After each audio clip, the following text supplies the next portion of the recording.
네, 그러면 이제 시작하도록 하겠습니다. 안녕하세요. 가톨릭 기후행동입니다.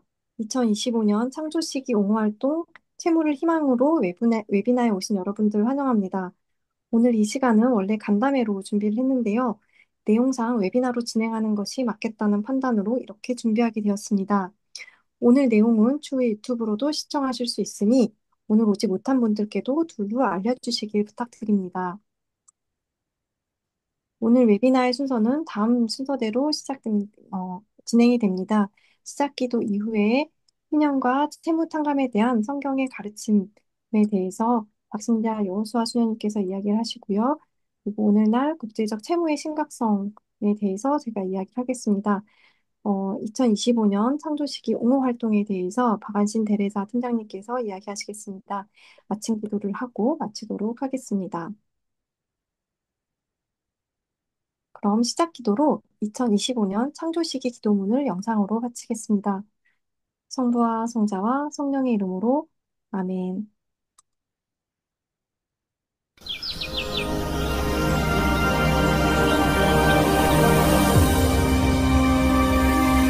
Let us pray that, inspired by St. Francis, we might experience our interdependence with all creatures who are loved by God and worthy of love and respect.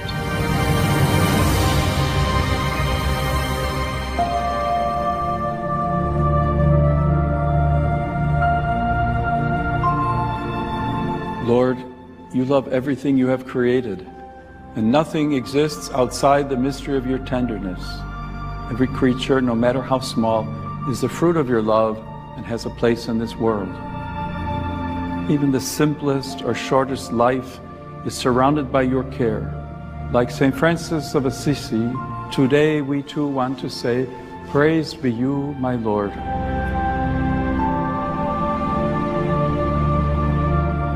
Through the beauty of creation, you reveal yourself as a source of goodness.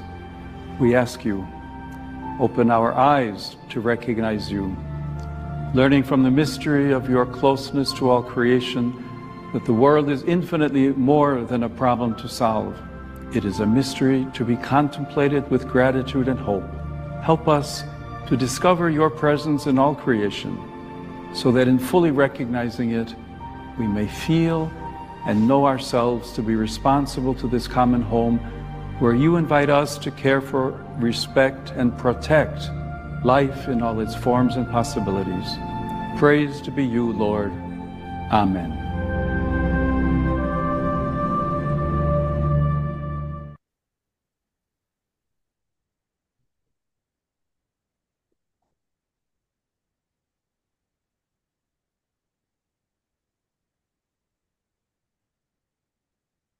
이제 희년과 채무 탕감에 대한 성경의 가르침에 대해서 여호수아 수녀님께서 이야기해 주시겠습니다.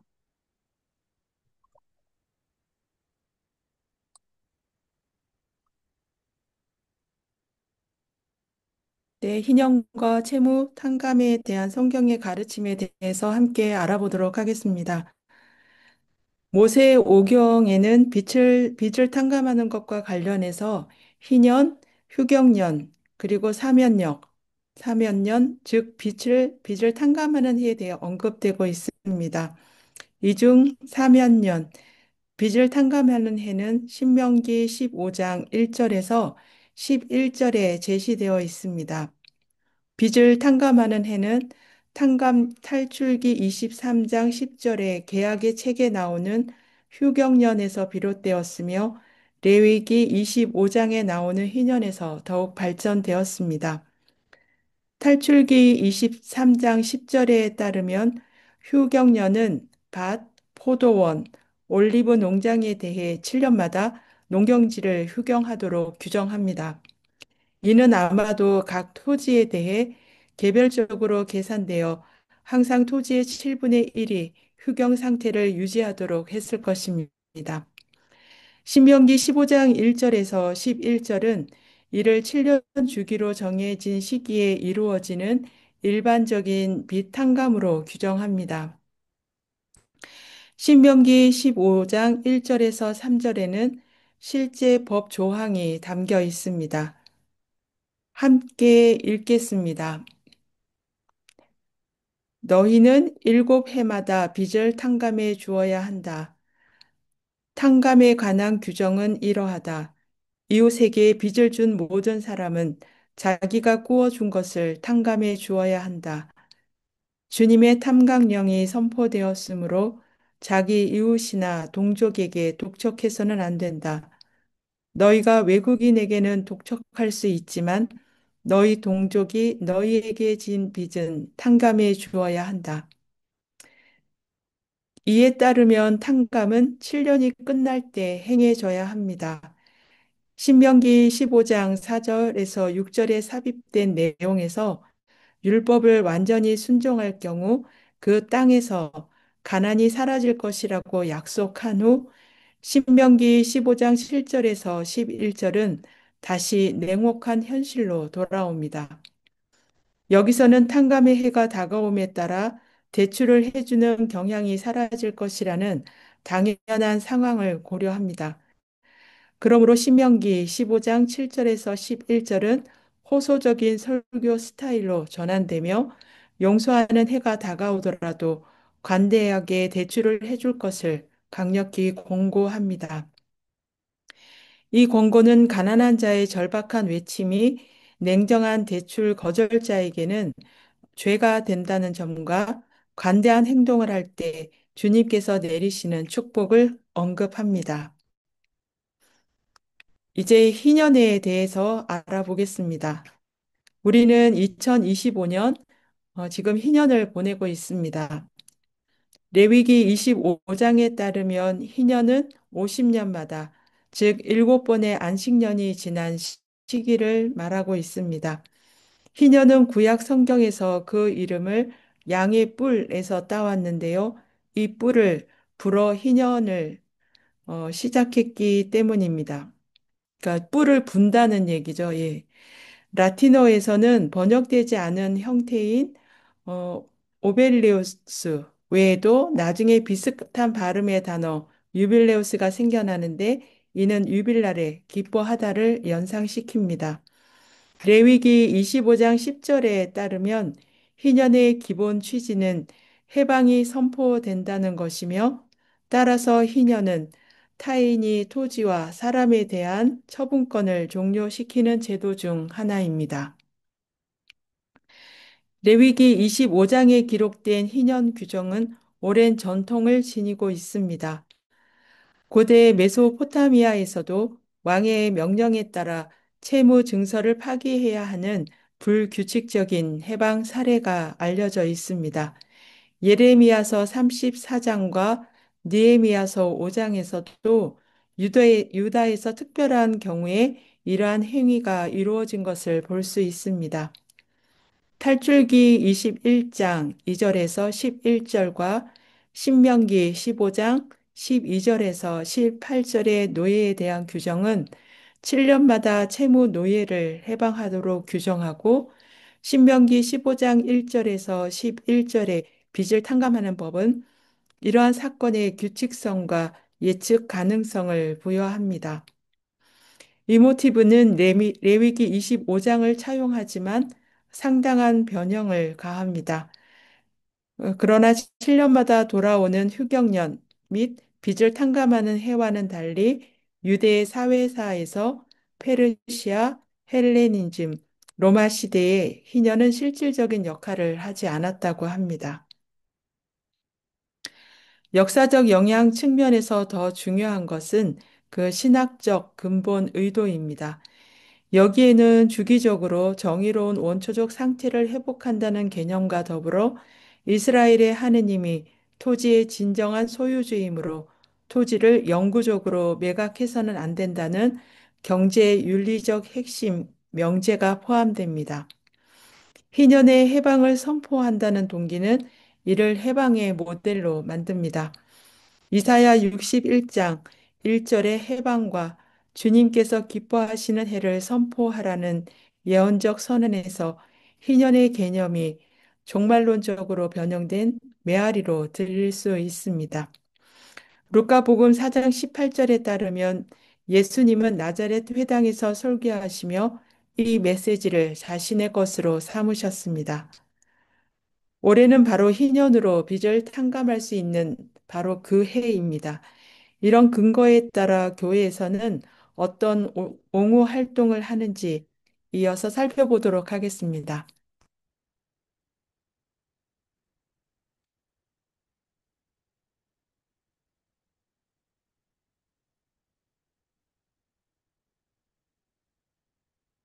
네, 이제 이 캠페인을 하게 된 배경인 국제적인 채무의 심각성에 대해서 알아보겠습니다. 이 내용은 독일 미세레오어에서 발간한 슐덴 레포트의 내용을 발췌 인용하였습니다. 오늘날 저소득 및 중간소득 국가의 공공재정 중 절반 이상이 외국 채권자에 대한 채무 상환 의무로 인해 높은 부담 또는 매우 높은 부담을 안고 있습니다.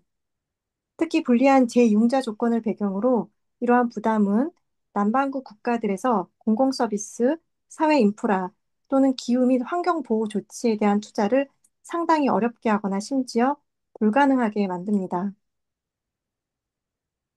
부채 위기란 한 국가의 부채가 경제를 불안정하게 만들고 정부의 행동 능력을 제한하여 국민에게 기본적인 경제적, 사회적 권리를 보장하는 데 위협이 되는 상황을 의미합니다.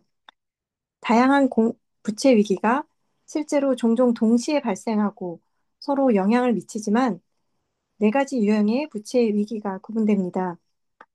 이 중 공공 외채 위기는 공공 부분의 외채, 즉 공공 및 민간 채권자 대상으로 하는 외채가 이러한 위기 요인으로 작용하는 상황을 의미합니다. 이러한 위기에는 법치주의 원칙에 기반한 국제적 그리고 공정하고 투명한 채무 재구조화와 탕감 절차가 필요합니다. 보고서에서는 총 198개국을 조사했는데요. 이 중 47개국이 대외 채무 상환으로 인해 공공재정 부담이 매우 높은 것으로 나타났고 28개국이 높은 것으로 평가됩니다. 매우 높은 부채 부담을 지닌 47개국이 평균적으로 국가 수입의 최소 15%를 외국 채권자에 대한 이자 및 원금 상환금으로 납부해야 합니다. 이러한 경우 해외 채무 상환으로 인해 국가 재정에 심각한 부담이 가해지고 있다고 볼 수 있습니다. 이 47개국에는 최소 2억 3,100만 명이 극심한 빈곤선 아래 살고 있습니다. 이 비율은 세계 평균보다 2배 이상 높습니다.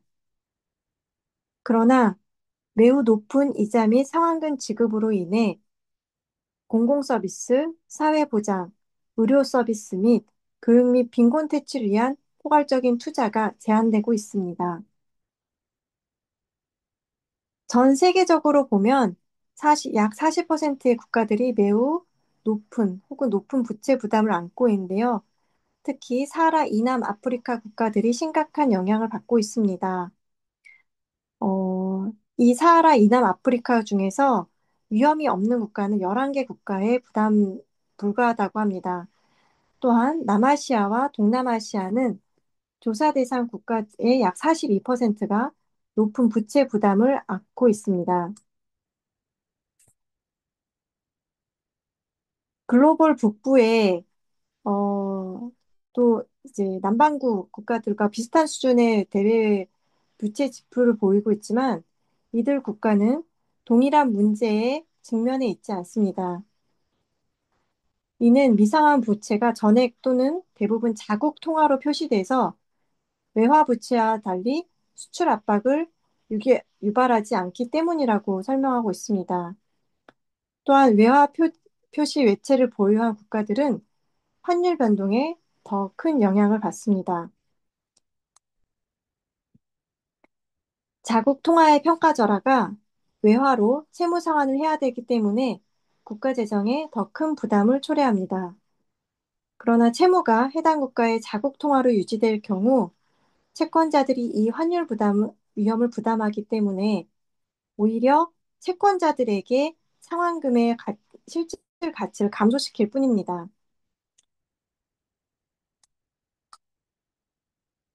분석 결과 남반구의 국가들이 공공 외채 위기에 빠질 위험이 크다는 점도 분명히 드러났습니다. 그러나 이것은 남반구 국가들이 북반구 국가들보다 더 많이 그리고 더 무책임하게 부채를 늘리기 때문이 아닙니다. 북반구 국가들의 평균 공공부채는 GDP의 70% 이상인 반면 남반구 국가들은 60% 미만입니다. 그러나 북반구에서는 거의 국내의 시민과 금융기관이 미상환 공공채권을 차지하고 있기 때문에 상환금이 국내에 잔류하게 돼서 해외로의 자산 이전이 발생하지 않습니다. 그러나 남반구 국가들은 국내에서 보유하는 공공부채가 약 40%에 불과하기 때문에 부채로 인해서 해외로 자산 이전 규모가 훨씬 크고 재융자가 더욱 어렵게 되는 것입니다. 그렇다면 어떤 그룹이 이러한 부채의 채권자로 있는 걸까요? 민간 채권자들은 여전히 남반구 국가들에서 가장 중요한 채권자 집단으로 있습니다. 투자펀드, 은행, 보험회사, 원자재 기업과 같은 민간 행위자들이 있습니다. 두 번째로 다자간 채권자 그룹이 있습니다.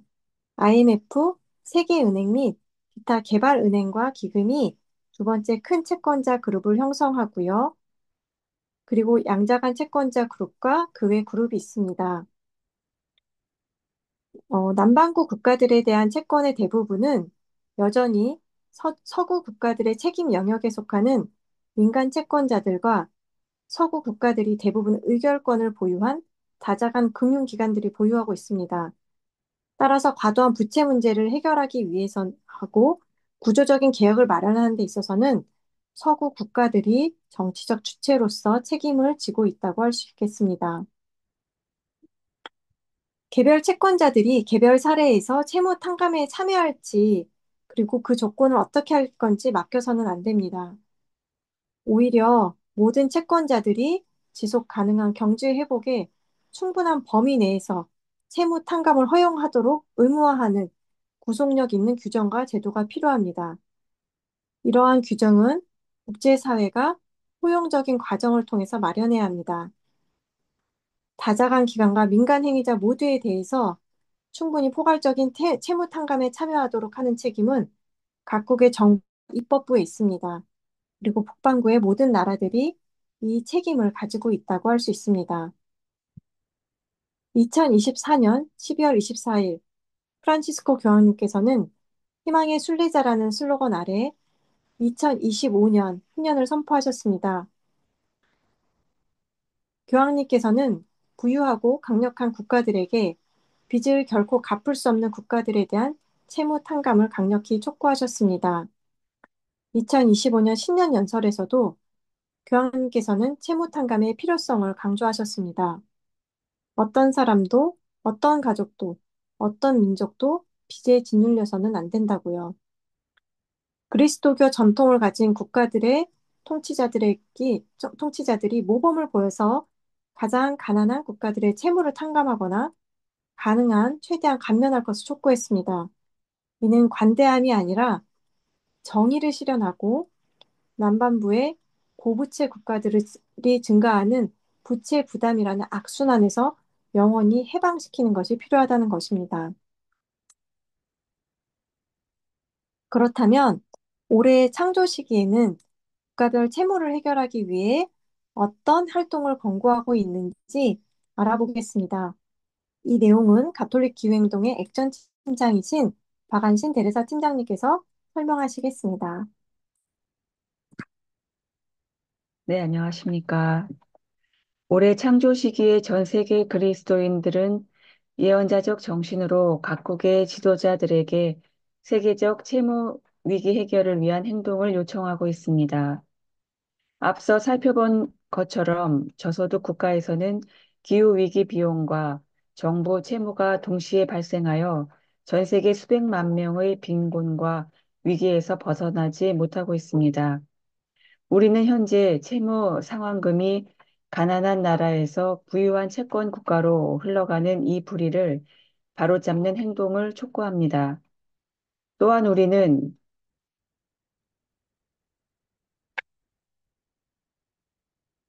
미래의 추가 채무를 막고 기후변화로 가장 심각한 피해를 입는 취약한 공동체에 더 많은 지원이 이루어지는 정의의 길을 추구합니다. 이 캠페인은 국제 카리타스 주관으로 진행됩니다. 찬미 받으소서 운동에서 함께하고 있습니다. 그렇다면 무엇이 문제일까요? 부채 위기에 대한 10가지 사실은 다음과 같습니다. 첫째, 앞서 살펴본 것처럼 현재의 부채 위기는 전 세계적입니다. 54개 이상의 국가가 현재 부채 위기를 겪고 있으며 이 중 46%의 부채가 민간 채권자에게 소유되어 있어 부채 해결이 더욱 복잡해지고 있습니다. 둘째, 부채 위기가 개발을 위협합니다. 국제통화기금 IMF가 세계 IMF, 아, 죄송합니다. 국제통화기금과 세계은행은 저소득 국가의 60%가 부채 위기 단계에 이르렀거나 그 직전에 처해 있다고 추정하며 이 경우 부채 상환 의무를 이행할 수 없는 상황입니다. 셋째, 부채 비용이 필수 지출을 초과합니다. 48개 개발도상국은 건강이나 교육보다 부채 이자 지급에 더 많은 비용을 지출하고 있어 불평등과 빈곤을 더욱 심화시키고 있습니다. 넷째, 부채가 건강과 교육을 압도합니다. 33억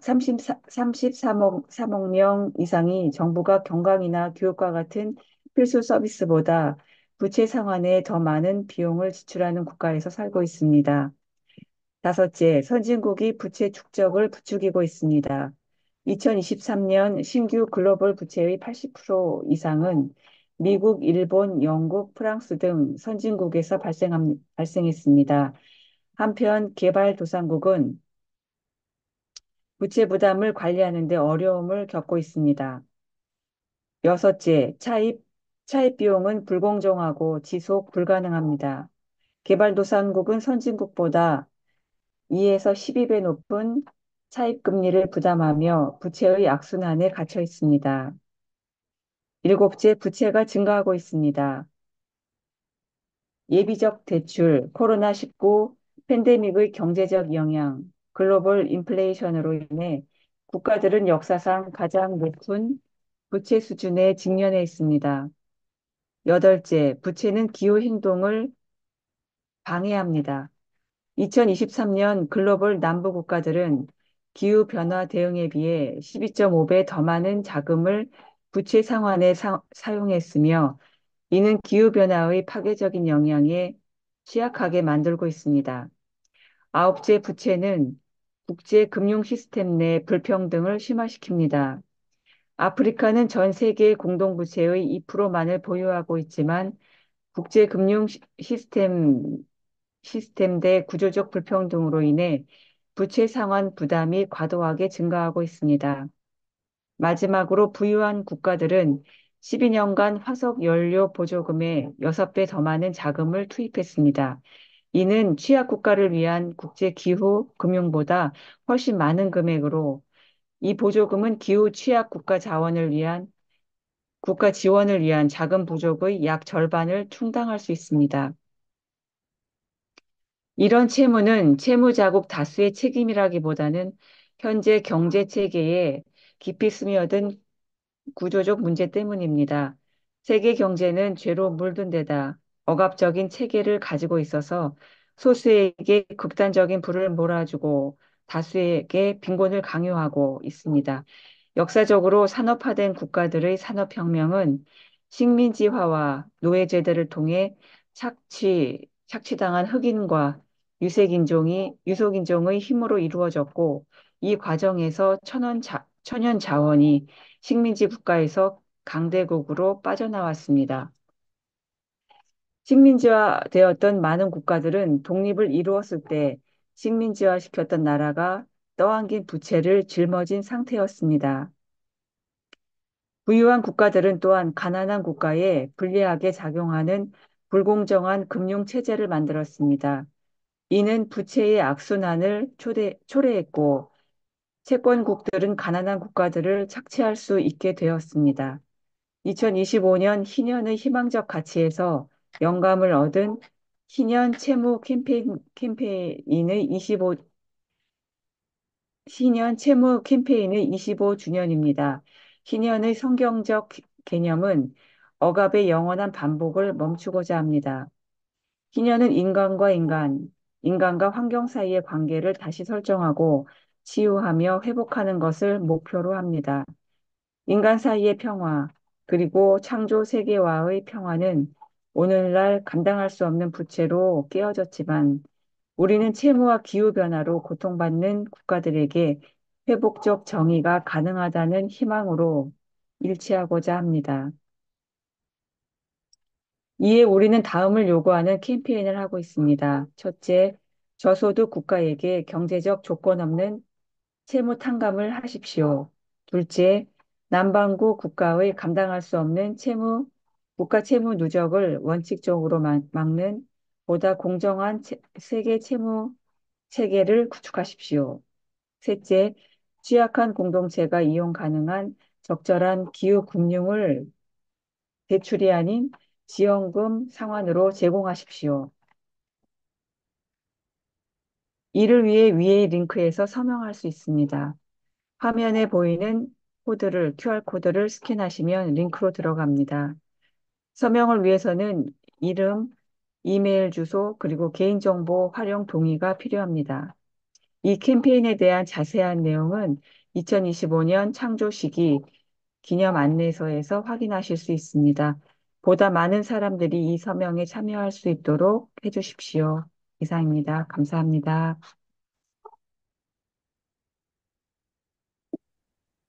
네, 안신 팀장님 감사합니다. 오늘 이 내용은 아래에 보이는 이 문헌들을 참고했음을 밝혀드립니다. 이 내용들은 모두 인터넷에서 또 찾아보실 수 있습니다. 창조 시기는 전 세계 그리스도인들이 하느님의 창조 사업을 경축하는 시기입니다. 모두가 함께 살아가는 이 땅을 만들기 위한 이 서명운동에 함께 해주시고 더 많은 분들이 함께 할 수 있도록 홍보해 주시기 부탁드립니다. 네, 긴 시간 함께 해주셔서 감사합니다. 이제 마침 기도하겠습니다. 마침 기도는 시편 148장을 영상으로 기도하겠습니다. 성부와 성자와 성령의 이름으로 아멘.